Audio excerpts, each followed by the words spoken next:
इस 15 अगस्त को हम सभी देशवासी आज़ादी का अमृत महोत्सव मनाएंगे। इसके लिए समस्त देशवासियों को बहुत बहुत बधाई। आज़ादी का अमृत महोत्सव घर घर तिरंगा फहराकर मनाए जाने की उद्घोषणा प्रधानमंत्री श्री नरेंद्र मोदी जी ने की है। इसके लिए नवीन राष्ट्रीय ध्वज संहिता 2002 में कुछ बदलाव किए गए हैं। तो आइए इस झंडे के इतिहास को जानते हैं। क्या आप जानते हैं इस झंडे को किसने तैयार किया? इसे तैयार करने वाले पिंगली वेंकैया जी थे। 22 जुलाई 1947 को इस झंडे को अपनाया गया। आप सभी को पता ही है, यह 3:2 के अनुपात में होता है। इसमें 3 रंग होते हैं जो क्रमशः केसरिया, सफ़ेद व हरा होता है।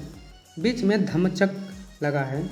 झंडे को फहराए जाने के लिए 1968 में राष्ट्रीय ध्वज संहिता बनाया गया, जिसमें ध्वज को फहराए जाने के कुछ उसमें यह नियम बड़े कठोर थे। हर व्यक्ति को आज़ादी नहीं थी कि वो झंडा फहरा सके। फिर बाद में नवीन कुमार जिंदल ने सुप्रीम कोर्ट में एक PIL डाला और जवाब मांगा कि क्यों हर भारतीय को आज़ादी नहीं है कि वो झंडा फहरा सके। तो 2002 में नवीन राष्ट्रीय संहिता यानी जो पुरानी राष्ट्रीय संहिता थी उसमें अमेंडमेंट किया गया और बाद में एक नया राष्ट्रीय ध्वज संहिता बनाया गया, जिसमें प्रत्येक व्यक्ति को आज़ादी है कि वो सम्मान व गौरव के साथ राष्ट्रीय ध्वज को फहरा सकता है। सन 2004 में इसे मौलिक अधिकार का रूप दे दिया गया। लेकिन झंडा केवल सूर्योदय और सूर्यास्त तक ही फहराया जाना चाहिए। फिर नवीन जिंदल ने अपील किया कि क्यों केवल सूर्योदय और सूर्यास्त के बीच ही झंडा फहरा सकते हैं हम, क्योंकि अन्य देशों में तो रात को भी झंडा फहराए जाते हैं। फिर बाद में 2009 में सुप्रीम कोर्ट ने यह निर्णय दिया कि अब 24 घंटे तक राष्ट्रीय ध्वज को रात में भी फहरा सकता है। झंडा को जब भी फहराएं तो उसे सीधा रखें। तो कृपया अगर आप सम्मान के साथ झंडा नहीं फहरा सकते हैं तो कृपया नहीं फहराएं, क्योंकि इससे राष्ट्रीय ध्वज का अपमान होता है। तो इसके लिए आपको जेल भी जाना पड़ सकता है या आपको कुछ जुर्माना भी भरना पड़ सकता है।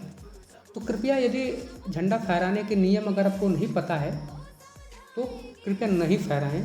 फहराने से पहले एक बार नियम को जान लें कि झंडा कैसे फहराया जाता है।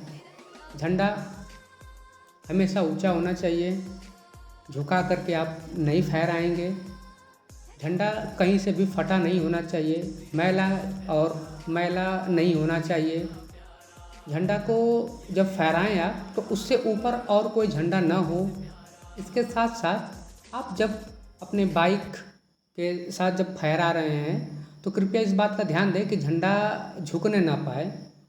और जो घरों पर झंडा लोग लगा करके छोड़ दे रहे हैं, कृपया उसे भी देखते रहें, क्योंकि हवा के कारण ऐसा ना हो कि वो वहाँ से हटकर नीचे गिर जाए। तो कृपया इन सब बातों का ध्यान देकर ही आप झंडा फहराएं। इसके लिए एक बार आप नवीन ध्वज संहिता 2002 में जो बदलाव किए गए उसको भी एक बार पढ़ लें। आप पूर्ण रूप से ध्यान रखें कि जो झंडा फहराने के बाद उसका अवहेलना ना हो, उसका सम्मान में कमी ना हो। तो कृपया इन सब बातों का ध्यान रख करके आप झंडा को फहराएं।